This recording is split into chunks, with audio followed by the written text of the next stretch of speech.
The Armed Forces of Nigeria remains committed to providing every necessary assistance for the security of school children and other learning institutions against attacks within the ambit of Nigeria's constitution as the military key into the federal government's Safe School initiative. Chief of Defense Staff General Christopher Agwabe Musa said this at the opening of the Defense Headquarters Safe Schools program aimed at mobilizing critical stakeholders in response to the growing occurrences of attacks on schools in the country. The theme, providing a secure and safe learning environment for the advancement of national development to halt attacks on schools. Today's event gives us the unique opportunity to safeguard the future of our children and by extension the future of Nigeria. It is expected that we will make ample use of this opportunity to provide enduring solutions to the compelling security challenges. I expect that the summit will provide the right ambience for all stakeholders to express themselves adequately while brainstorming to provide the needed results. The interaction should in turn facilitate the design, implementation, monitoring and periodic evaluation of operational and administrative guidelines that will enhance our overall capacity as well as efficiency to provide a secured learning environment for our children. It is imperative to note that the volatile, uncertain, complex, and ambiguous nature of the current security environment requires better synergy among the military and other security agencies, particularly the adoption of more robust approaches to boost intelligence sharing, collective understanding of the operational environment, and cross-organizational capabilities remains vital to the successful outcomes of our efforts.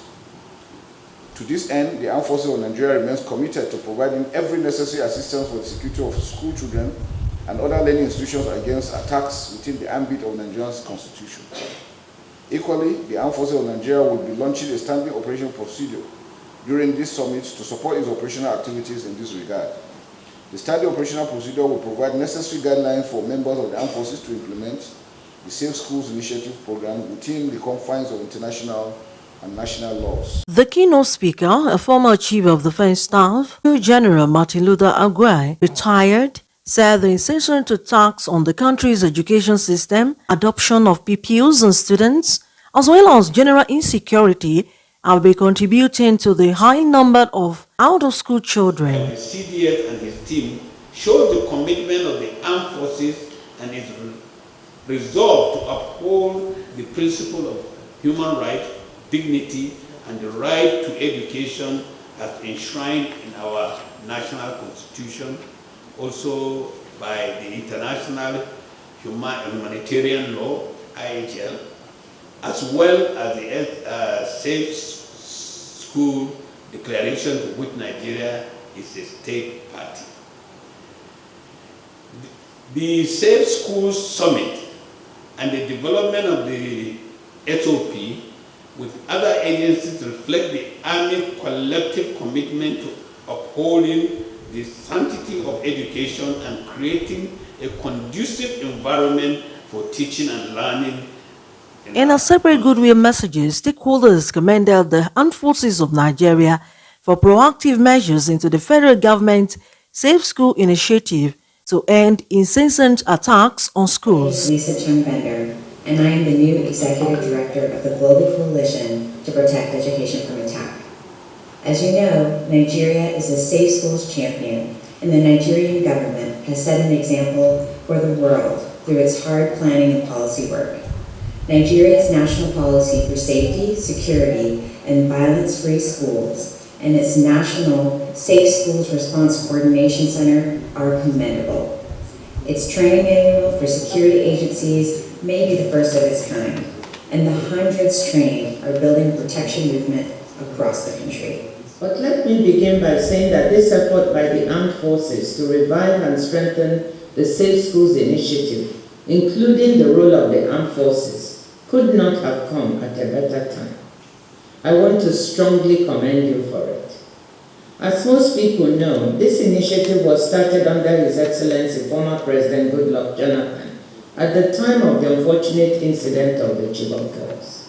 It was actually handled under me as the Minister of Finance at the time and strongly supported by a high-level external partner, the United Nations Secretary General's Envoy for Education, former Prime Minister of the UK, Gordon Brown. We developed a small secretariat at the Ministry of Finance to ensure adequate operational attention and financing for the initiative. We involved many stakeholders, including the Army and the police. It is therefore very painful to see that almost a decade on after the initiative was started, our children are still being abducted in broad daylight from open schools with little or no protection. To save our children and the reputation of our country, we need to move fast to identify communities and schools most at risk and do the maximum to protect them. The first conference followed a path of consistent steps in the SSD implementation of Nigeria.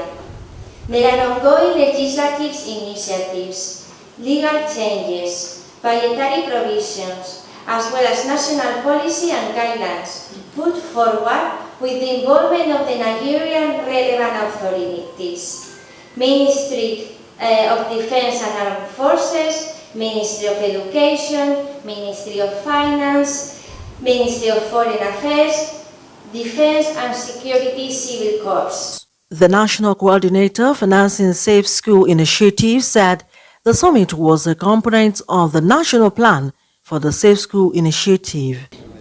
A high-level meeting which decision was taken to address the menace on a more holistic and sustainable basis. That was what led to developing a costed plan for the country, because without a plan, we're yet to start. So the plan was launched in 2022, which we started full implementation in 2023 by establishing the first Safe Schools Coordination Response Center, which we intend to replicate in the state and the local level, local government level, to have a safe schools response security infrastructure. In 2023, the federal government funded the project. 15 billion was released for takeoff. And the thing is, if you look at the sources of funding in the national plan, which is National Plan on Financing Safe Schools, between 2023 to 2026, there is commitment that is ought to come from the subnationals. It's a plan where you have commitments from the 3 tiers of government. We need to have the local content before we even, reach out to partners. So there has to be political will and commitment locally. And the beautiful thing is the states are keen into it. As I'm talking to you, I can confidently say most of the states have made provision for this project or program in their 2022-24 budget. Certainly, as she rightly said, 15 billion naira was funded as of 2023. And by my speech, we have promised to improve funding on the Safe School program. Heavy rain, like cats and dogs, pound the vicinity, has reached their quarter, causing the students to seek refuge and shelter. Whilst the officers and men arm themselves with potency and patriotic fervor, they all are guarded with an arsenal to combat against those who wish to devour. The battle becomes feisty, but never for too long. It becomes true that greater are those that be for us than those that are against us. For their enemies retreat, and the hoodlums are brought to justice. The young ones are brought out of their hiding without any casualties. A popular aphorism details as such: if you fail to plan, you plan to fail. I am Major General Godwin Michael Mutkud, the General Officer commanding 8th Division Nigerian Army and Force Commander Joint Task Force Northwest Operation HADARIN DAJI. It is understandable that our dear country, especially the Northwest, which forms our area of operational responsibility, has been facing numerous security challenges. These security challenges, though not limited to banditry, kidnap for ransom, cattle rustling, and drug peddling, including its abuse, are being confronted by the gallant troops of Operation HADARIN DAJI. As troops of the Nigerian Armed Forces, we stand united in our service to humanity. Therefore, our loyalty, dedication, and selfless service cannot be compromised. We are proud to be part of this noble cause of defending our beloved country. I wish to appreciate our troops in the front line for their bravery, resilience, and commitment to duty. Notwithstanding the daunting operational challenges, we have stood tall in protecting the lives and property of law-abiding citizens without minding the sacrifices it takes. Together, we have faced challenges and overcome them with courage. I urge us to continue in such direction until peace and harmony return to every part of our country. I wish to urge the general public to continue to support our troops by providing useful information to aid our operations. As the commander of the Joint Task Force, I assure you of identity protection as we explore your cooperation. I implore everyone to be security conscious, monitor and report any strange or unusual occurrences to appropriate authorities. We must always remember that the security of our nation is our collective responsibility.